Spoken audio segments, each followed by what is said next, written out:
3,000. That's right, we've flipped more than 3,000 profitable houses and can teach you how to do the same thing. Click the Academy link for your free roadmap to financial freedom. Hi, my name is Justin, and as you can see, I'm a young college grad that was pretty sick and tired of just looking for jobs that simply aren't out there. So instead of working at Wendy's flipping burgers, I decided to put my energy into flipping houses for a living instead. But guess what? I had a decent bit of savings, but no clue what it takes to do this biz. So I ran across the Real Estate Investing Academy on YouTube. Now, it's owned by Peter Vekselman, who's done like thousands of deals himself, flipping homes for profits. Listen, what I don't want to do here is go on and on and on. All I know is I went from zero knowledge to just rubbing elbows with one of the best home flippers in the world when I got inside the academy. Hey Pete, thank you from someone who had little options just 6 months ago. I appreciate the extra time you gave me in the forum, helping me launch my marketing plan and just helping me negotiate my first few deals. Am I a millionaire? Not yet, but it's pretty sweet working for myself, flipping houses for big money instead of slogging around at minimum wage working a dead-end job. All I can say is be smart and check out the Academy. Just go to peteracademy.com and check out the free preview of the 3 hours of training. Hey there, Peter Vekselman. So today I want to talk to you about one of my favorite topics, and that is the importance of developing the investor databases. And I will tell you, so many times investor databases are tied in just to the wholesaling business.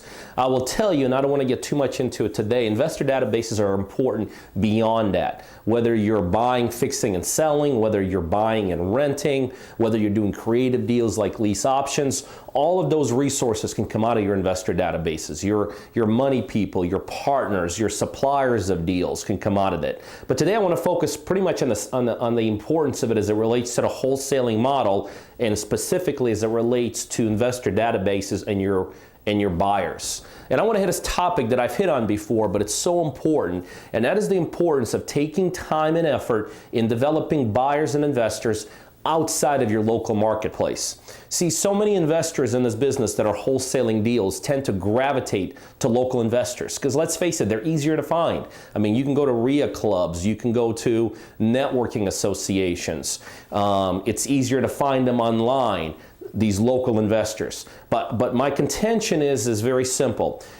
You have to stay focused on investors outside of your market. I want to talk to you about 2 reasons why that's important. Number one is this: the further somebody is away from the property, the more they'll pay for that property.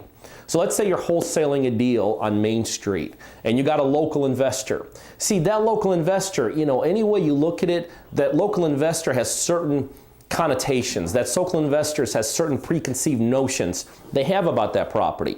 Number one, they're local, so they have the ability to find their own deals in this market. They have resources in this market. They may have their own agents in this market. They might evaluate this property a little bit differently. So they will set a certain price for it. And again, usually the local guys want a higher rate of return, a higher ROI on these deals.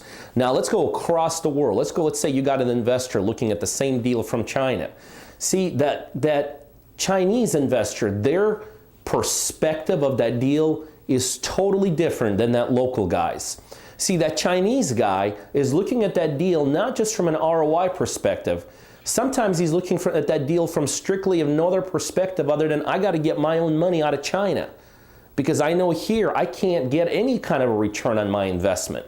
So the local guy might be looking for, let's say, a 10 or a 15% ROI, whereas the guy across the world whose number one contention is just get his money moved out of the country, if he's making a 5% ROI, he's 10 times happier. So the further someone is, the more they will tend to pay for that property because their expectations of that property are different than the local guys.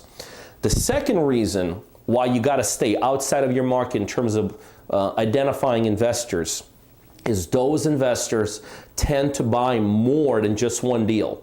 Think about it. If you're an investor and let's say you just have a limited amount of money to work with, let's say you only have like $30,000 to spend. Well, if you have $30,000 to spend, I promise you're spending it right where you are. Because right where you are, you could see that 30,000. You can go to that property, you could make sure it's there. If you're renting it, you could make sure that the toilets are fixed. Remember, that small amount of money, you want to basically hover over that. Now, let's say you're an investor and you have $2 or $3 million to spend. Well, at that point, you're looking at investing from a different perspective. Number one of the things you may be looking at is you're looking at diversification.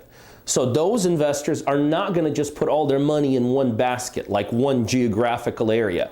They may want to diversify their portfolio by spreading it out over different markets. If you have a couple $1 million to spend, you tend to be a little bit more savvy of investor. You're not necessarily looking to hover over your investment and fix the toilets because you have systems in place, you have people in place, you have infrastructure in place. Again, that's another reason why you tend to be going more outside of your market. So when you're developing these investor databases, think beyond your own marketplace. Number one, the further someone is from the property, the more they tend to pay. Number two, the further someone is and the more money they have, they also tend to diversify, which means from the far away investors, you probably be able to get multiple purchases. They tend to have more money. That's why they're looking in different locations. Don't forget that. Don't just focus locally, focus globally.